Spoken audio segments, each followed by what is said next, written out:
27,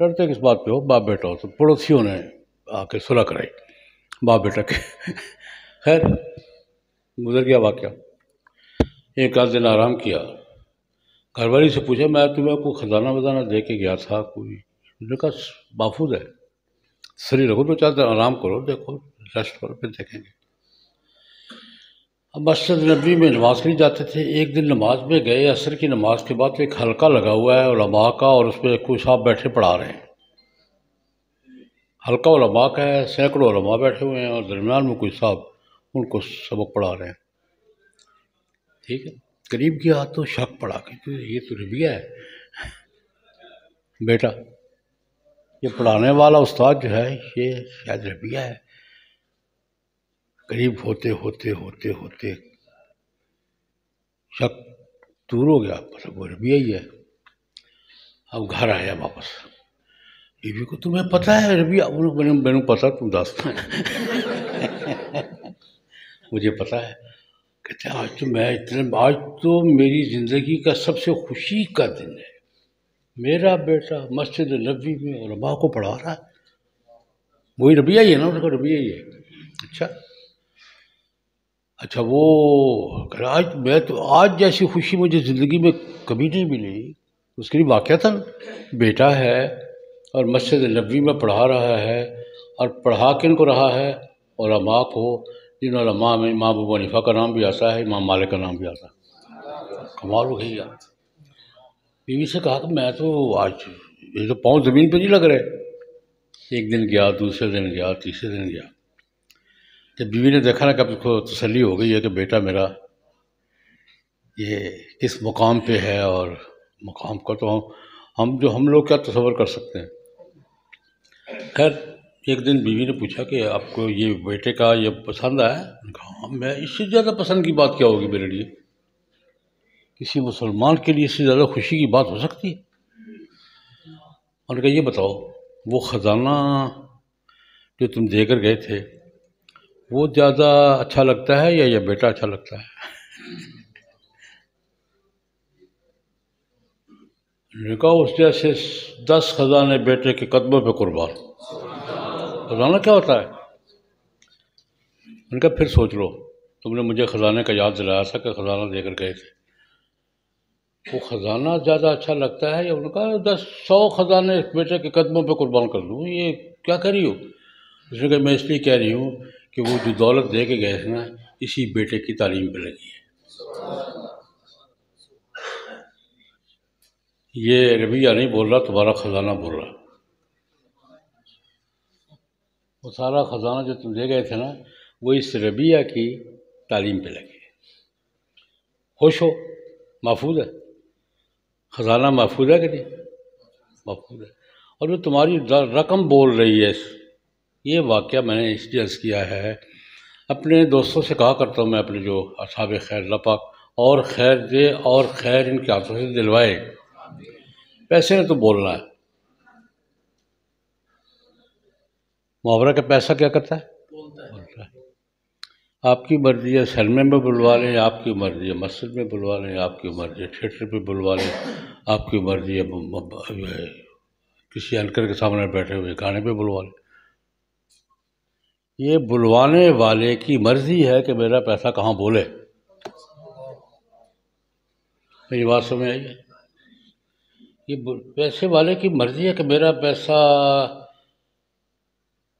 theatre میں بولے، مسجد میں بولے، مدرسے میں بولے، جلسے میں بولے، کہاں بولے، پارلیمنٹ، اس کی مرضی ہے۔ یہ بات میں شیئر کر رہا ہوں کہ اپنے اللہ پاک دولت دے، بہت دے، لیکن یہ سوچنا چاہیے کہ اس دولت کو بولنا کہاں چاہیے اور میں نے کہاں بلوانا ہے اس کو۔ دوسری بات مفتیان کرام کے لیے عرض کرنا چاہتا ہوں، میں ہمیشہ اسی قسم کی باتیں کیا کرتا ہوں۔ آپ حضرات نے اب ماشاءاللہ معاشرے میں جانا ہے اور لوگوں کی خدمت کرنی ہے، 20 پہلو ہیں، اس پہ ایک پہلو آج اتفاق سے وہ بھی سبق پہ آ گیا تھا، اسے میں یاد ہو رہا ہے، لاہور سے آ رہا ہوں میں، تو وہاں سبق تھا۔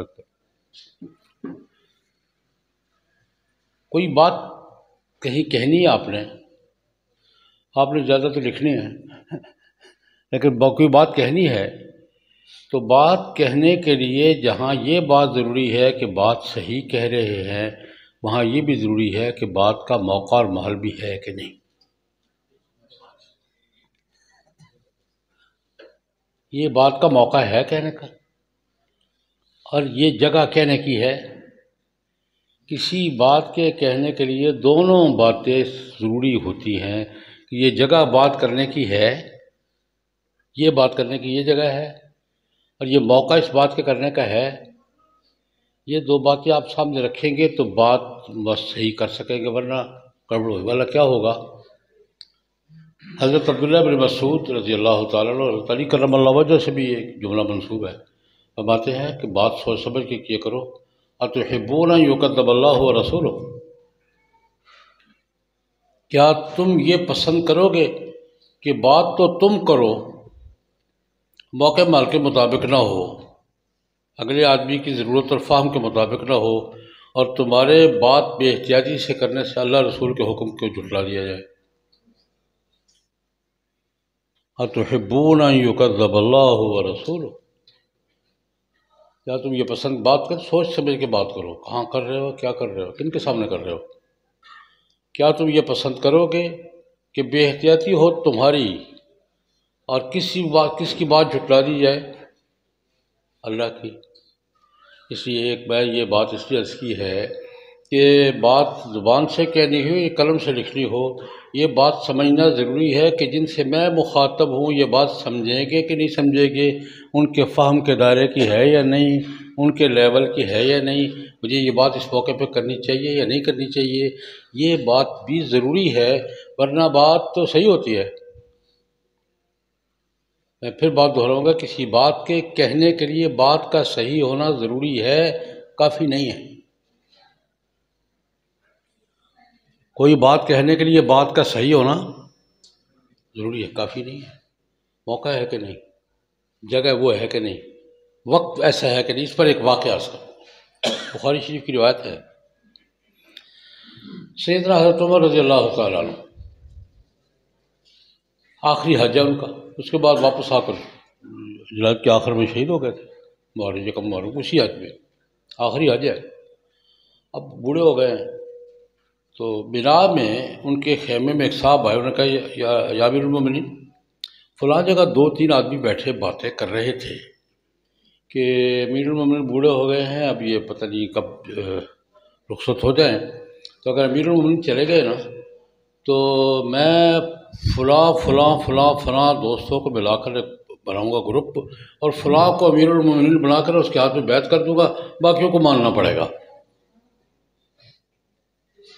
وہاں یہ بات ہو رہی ہے، وہ کام کر لیں گے ہم، چار ساتھی مل کے ایک آدمی کو امیر بنا دیں گے، باقی لوگوں کو ماننا پڑے گا۔ پھر یہ وہاں باتیں ہو رہی ہیں۔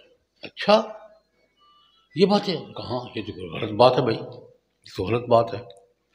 یہ بات سنی، اور عبد الرحمن بن عوف رضی اللہ عنہ ساتھ تھے، اور عبداللہ بن عباس تھے، فرمایا کہ ایسا کرو، آج کسی وقت نا مینا میں لوگوں کو اکٹھا کریں، میں یہاں اس پہ خطاب کروں، بڑا نازک مسئلہ ہے، پالیسی میٹر ہے، پالیسی میٹر ہے، آج لوگوں کو اکٹھا کر کے میں یہاں بات کروں گا۔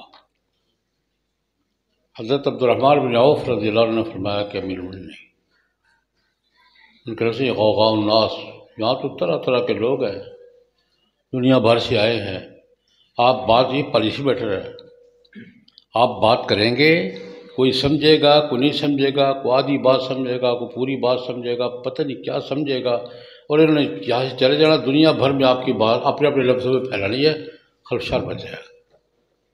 یہ بات کرنے کی جگہ یہ نہیں، بات سمجھ آ رہی؟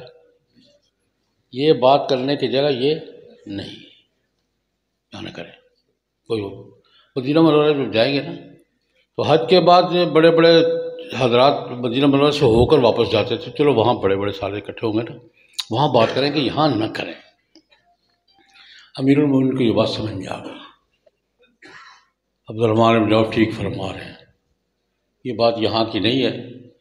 بات مجمع میں کوئی صحیح سمجھتا ہے، کوئی نہیں سمجھتا ہے۔ ایک لطیفہ سنا دوں، والد محترم حضرت مولانا محمد سرفراز خان صفدر رحمۃ اللہ علیہ کا لطیفہ نہیں، واقعہ ہے ایک دفعہ عید کی نماز پہ تقریر فرماتے ہوئے ایک جملہ کہہ دیا کہ عید کی نماز کے لیے اذان بدعت ہے۔ عید کی نماز کی اذان ہے، اگر کوئی دے گا تو کیا ہوگا؟ عید کی اذان کے لیے عید کی نماز کے لیے اذان کہنا کیا ہے؟ فرما دیا انہوں نے۔ اب کوئی نیم سویا ہوا آدمی تھا، اس نے بدعت ہے تو سن لیا، عید کا نماز نہیں سن لیا، اذان بدعت ہے۔ مولانا سرفراز صاحب نے آج عید جمعے پہ اعلان کیا ہے کہ اذان بدعت ہے، پھیل گئی بات۔ شام تک کچھ 3-4 گاؤں سے لوگ آئے، گاؤں سے عید پڑھنے آتے تھے، والد صاحب خود سناتے ہیں کہ مولانا آپ نے اذان کو بدعت کرا۔ بھائی میں نے اذان کو نہیں کہا یار، وہ تو فلاں کہہ رہا تھا۔ میں کہیں عید کی نماز کے لیے اذان بدعت، آدھا جملہ سنا آدھا نہیں سنا، وہ سارے شہر کو سارا دن کہتے میں صفائیاں دیتا رہا کہ میں نے اذان کا نہیں کہا، عید کی نماز کے لیے اذان کا کہا ہے۔ جب مجمع میں بات کی جائے تو پھر ایسا ہی ہوتا ہے نا۔ تو عبد الرحمن بن عوف رضی اللہ عنہ نے مشورہ دیا کہ نہیں یہاں نہیں فرمائیں، اب جائیں۔ ٹھیک ہے، میں انشاءاللہ عید مدینے پہنچوں گا نا تو پہلے جمعے پہ یہ بات کروں گا، بڑی نازک بات ہے، پالیسی میٹر ہے یہ، میں وہاں کروں گا۔ اب یہ بات پھیل گئی کہ امیر المومنین نے پہلے جمعے پہ کوئی خاص بات کرنی ہے، کون سے خطاب کرنا ہے۔ امیر المومنین نے مدینہ منورہ جا کر پہلے جمعے میں کیا کرنا ہے؟ کون سے خطاب کرنا ہے۔ بس سارا تقریباً یہ اللہ کی طرف سے کوئی تکوینی بات تھی۔ یہ حضرت عمر کا آخری خطبہ ہے اور بہت جامع خطبہ ہے۔ اللہ کی قدرت تمام تقریباً اہم پالیسی امور اس میں اللہ کی طرف، اس کے بعد شہید ہو گئے۔ اب اللہ نے بتایا تو نہیں کہ کر لے یار میں شہید کرنے والا ہوں، یہ تو نہیں بتایا تھا، اللہ کی طرف سے ہو گیا۔ اور ایک بات درمیان میں عرض کر دوں، ہمارے بہت سے دوست پوچھتے ہیں اسلام کا سیاسی نظام کیا ہے، پولیٹیکل سسٹم کیا ہے۔ میں کہا کرتا بڑے لکھے لوگوں سے کہ بھائی 2 خطبے ہیں، حضرت صدیق اکبر رضی اللہ عنہ کا پہلا خطبہ، انہوں نے بیعت کے بعد پہلا امرت علیکم ولست بخیرکم کہہ کے شروع کیا تھا، وہ پورا خطبہ وہ، اور حضرت عمر کا یہ آخری خطبہ، دونوں پڑھ لو، اگر کوئی سوال باقی رہے گا تو مجھ سے پوچھ لو۔ 2 خطبے دونوں بخاری میں ہیں، کوئی کمزور حوالہ بھی نہیں ہے، دونوں خطبے کہاں ہیں اگر ہم خطبہ سمجھ کے پڑھیں تو۔ بار وہ حضرت عمر نے اعلان کر ان متعلقہ بات یہ دیکھو بھائی، مجھے یہ پتہ چلا ہے کہ کچھ لوگوں نے یہ مشورہ کیا، بھائی یہ غلط بات ہے، یریدون ان یغصبوا امورہم، لوگوں کا حق کیوں مارتے ہو، لوگوں کا حق کیوں غصب کرتے ہو؟ خلیفہ کا انتخاب امت کا اجماعی حق ہے، باہمی مشورے سے کسی کو منتخب کریں گے، کسی کو مسلط نہیں کیا جاتا۔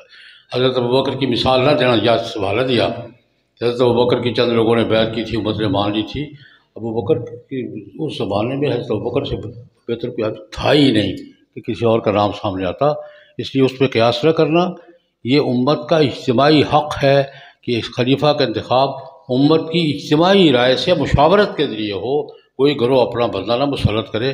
یہ میں تم سے اس لیے خبردار کر رہا ہوں، فرمایا من بایا رجلا من غیر مشورۃ المسلمین فلا یتابعہ ولا الذی بایعہ، جو آدمی عمومی لوگوں کی مشاورت اور امت کے اتفاق کے بغیر کسی کی بیعت کرے، اس کی بات نہ مانی جائے۔ خیر یہ مسئلہ بڑا لمبا ہے، میں نے صرف یہ کہا کہ عبد الرحمن بن عوف رضی اللہ عنہ نے امیر المومنین سے مشورہ کیا، مشورہ دیا کہ حضرت یہ بات اس لیے پبلک مجمع میں، حج کے مجمع میں کرنے کی ضرورت نہیں ہے اور اس کا نقصان ہوگا، یہ بات آپ مدینہ منورہ میں جمعۃ المبارک کے اجتماع میں مدینہ کے اکابر کے سامنے کریں، تاکہ جو بات سمجھیں اور سمجھ کر صحیح منتقل ہو۔ یہ میں نے نقطہ عرض کیا ہے کہ بات کہنا ہو یا لکھنا ہو، یہ دیکھیں کن لوگوں کے پاس جانی ہے، انہوں نے کیا سمجھنا ہے، اس کا مطلب کیا لیں گے۔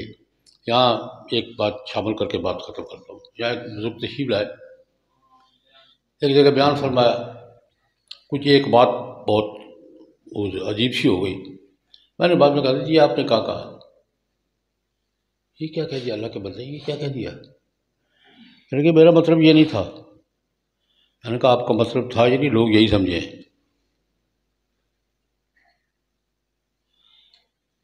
آپ کا مطلب کچھ اور ہوگا لیکن لوگ یہ سمجھیں۔ ہاں یہ بات تو ہے، یہ نہیں کہ میں کیا کہہ رہا ہوں، میں بس اس بات پہ کہ کہ آپ حضرات جو قوم میں جانا ہے، سوسائٹی میں جانا ہے، یہ بات نہیں کہ میں کیا کہہ رہا ہوں، جس سے کہہ رہا ہوں وہ کیا سمجھ رہا ہے۔ اس کو آج کی دنیا میں کہتے ہیں فریکوینسی سیٹ کریں پھر بات کریں۔ فریکوینسی سیٹ ہوگی تو بات پہنچے گی، ورنہ بات چوں چوں چوں چوں چوں چوں ہوتی رہے گی، بات نہیں پہنچے گی۔ اور یہ دو باتیں میں نے شرکت کے لیے عرض کر دی ہیں۔ اللہ تبارک و تعالیٰ ہمارے کامیاب ہونے والے حضرات کو اپنے فرائض ہر شعبے میں، ہر جگہ جہاں بھی جائے، ذوق کے ساتھ، شوق کے ساتھ، اسلوب کے ساتھ صحیح طریقے سے کام کرنے کی توفیق عطا فرمائے، اور ہمارے معاونین کو اللہ پاک ان کے ذوق میں اضافہ کریں کہ ہم نے پیسہ خرچ کرنا ہے تو اس کو اچھی جگہ بولنا چاہیے، اچھی شکل میں بولنا چاہیے۔ اللہ پاک قبول فرمائے۔ اللہم صلی علی وسلم۔